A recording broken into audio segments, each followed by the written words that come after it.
Sabe, a Idade Moderna não foi só uma época de novas nações, de novas riquezas. Foi muito mais que isso. Foi uma verdadeira revolução, mas uma revolução dentro da nossa cabeça. Pensa só, a realidade, do jeito que todo mundo conhecia por séculos, começou a simplesmente desmoronar. Isso forçou uma pergunta fundamental. Se tudo aquilo em que a gente acreditava simplesmente desaba, onde é que a gente encontra um chão firme para pisar de novo? E olha, na superfície, tudo parecia ir de vento em popa, né? Era um grande avanço. O feudalismo estava dando lugar ao capitalismo, o comércio global explodindo. Os primeiros estados nacionais, tipo Portugal, Espanha, estavam consolidando o poder. Parecia uma era de puro otimismo, de crescimento, de uma estabilidade que parecia que ia durar para sempre. Só que toda essa estabilidade, ela estava construída sobre uma base de certezas, certezas milenares, que estava prestes a rachar. De uma mudança no jeito de pensar, sabe? Silenciosa no começo, mas com a força de um terremoto. E ela ia abalar absolutamente tudo. Para a gente entender o tamanho do impacto dessa explosão de ideias, a gente precisa primeiro dar uma olhada no mundo que ela destruiu. A visão de universo que existia na Idade Média era, acima de tudo, muito reconfortante. Era um cosmos com começo, meio e fim. Tudo com um propósito, tudo divinamente ordenado.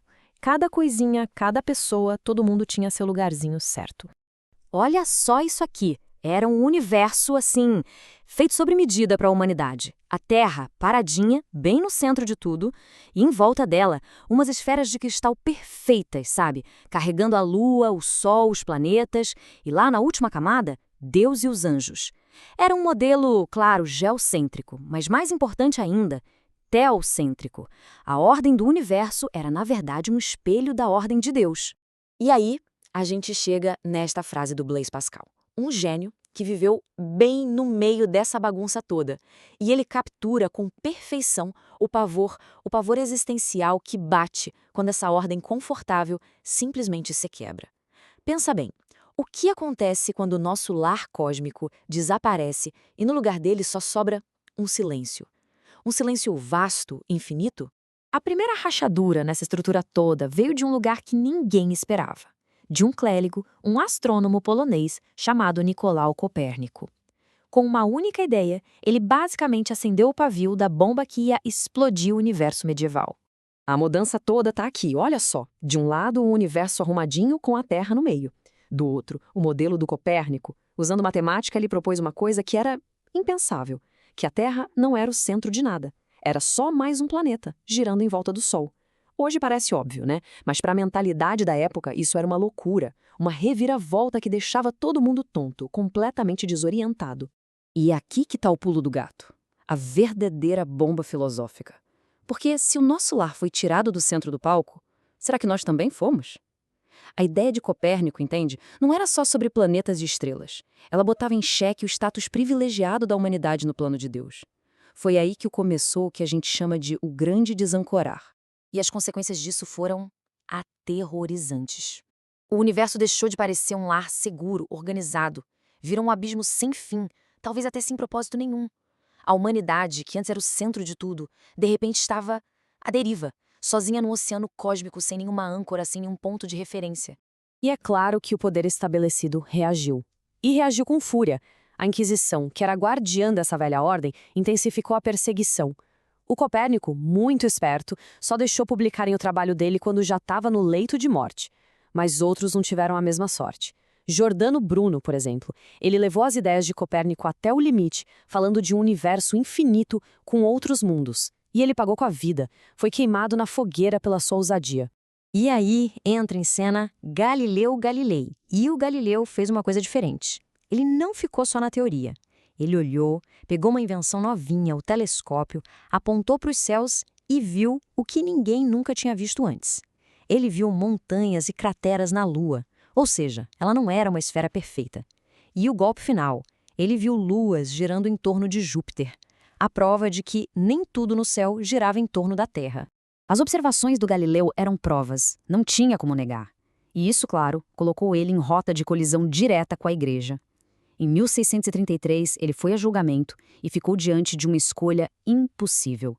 Defender a verdade, aquilo que ele viu com os próprios olhos, e arriscar ser torturado e morto, ou negar tudo e viver. E ali, diante da Inquisição, aquele cientista já idoso foi forçado a dizer publicamente que a Terra não se movia. O julgamento do Galileu deixou uma coisa bem clara. Não dava mais para confiar nas antigas autoridades. Nem na igreja, nem nos textos antigos de Aristóteles. Nada disso era fonte confiável de verdade. Se a humanidade estava mesmo à deriva, ela precisava desesperadamente construir um barco novo. Uma nova ferramenta para navegar nessa realidade. Mas a grande questão era: como?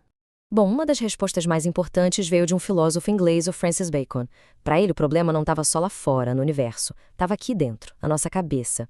Ele dizia que antes da gente conseguir ver o mundo como ele realmente é, a gente precisa primeiro fazer uma faxina na mente. Limpar todas as distorções, os preconceitos, que ele chamou de um jeito bem poético de ídolos. O primeiro tipo são os ídolos da tribo. São aqueles que afetam toda a tribo humana. A nossa mente, segundo Bacon, não é um espelho perfeito da realidade. Ela distorce as coisas. A gente tem uma tendência natural de ver padrões onde não tem nada. Sabe quando a gente vê um rosto numa nuvem? Ou acha que depois de uma maré de azar tem que vir uma de sorte? É isso. É tipo um bug no nosso sistema operacional. Depois vem os ídolos da caverna. A ideia aqui é que cada um de nós vive na sua própria caverna pessoal. Ela é moldada pela nossa criação, pela nossa educação, pelas nossas experiências. Imagina alguém que cresceu numa família só de advogados. Essa pessoa pode acabar vendo tudo na vida como um processo, um caso que precisa ser ganho ou perdido. Essa é a caverna dela, e isso limita a visão do resto do mundo. Aí tem também os ídolos do mercado, que surgem do jeito que a gente se comunica. As palavras, elas podem ser bem traiçoeiras. Pensa, por exemplo, na palavra sucesso. O que ela significa? Para uma pessoa pode ser dinheiro, para outra pode ser paz de espírito. Muitas das nossas maiores brigas, no fundo, acontecem porque a gente está usando as mesmas palavras para falar de coisas completamente diferentes. E por último, os ídolos do teatro. Esses são nos grandes sistemas de pensamento, sabe? As grandes filosofias, as teorias científicas que a gente simplesmente aceita sem questionar.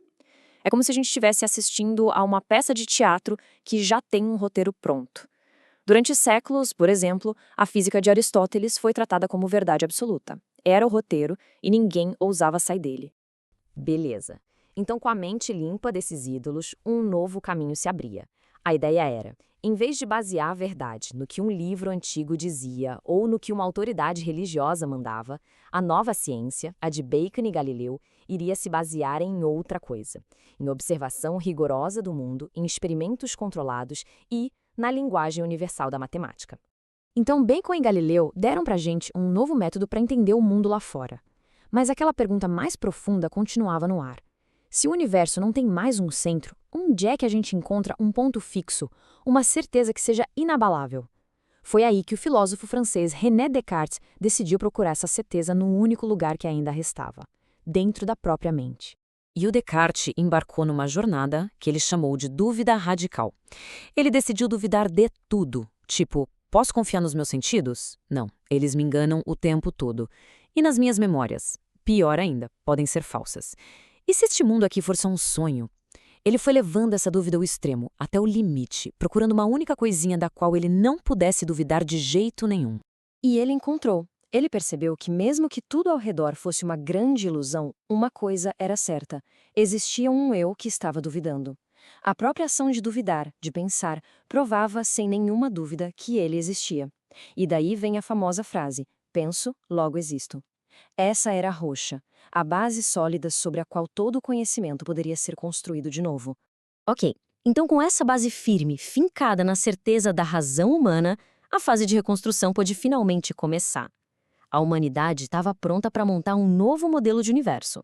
Um modelo tão grandioso e ordenado quanto o antigo, só que baseado em princípios completamente diferentes. E quem deu o toque final nessa história toda foi Isaac Newton. Ele basicamente pegou o Sol no centro do Copérnico, as observações do Galileu, a matemática do Descartes e juntou tudo numa visão única e poderosa: o universo como uma máquina. Uma máquina gigantesca, um relógio cósmico que funciona com uma precisão absurda, governado por leis universais, como a gravidade.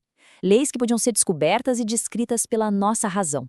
Essa nova ordem, essa ideia de um universo máquina, deu para a humanidade um poder que ninguém nunca tinha tido antes. Um poder de prever e controlar a natureza. A gente encontrou uma nova âncora. Mas essa revolução toda deixa a gente com uma pergunta final e uma pergunta bem inquietante.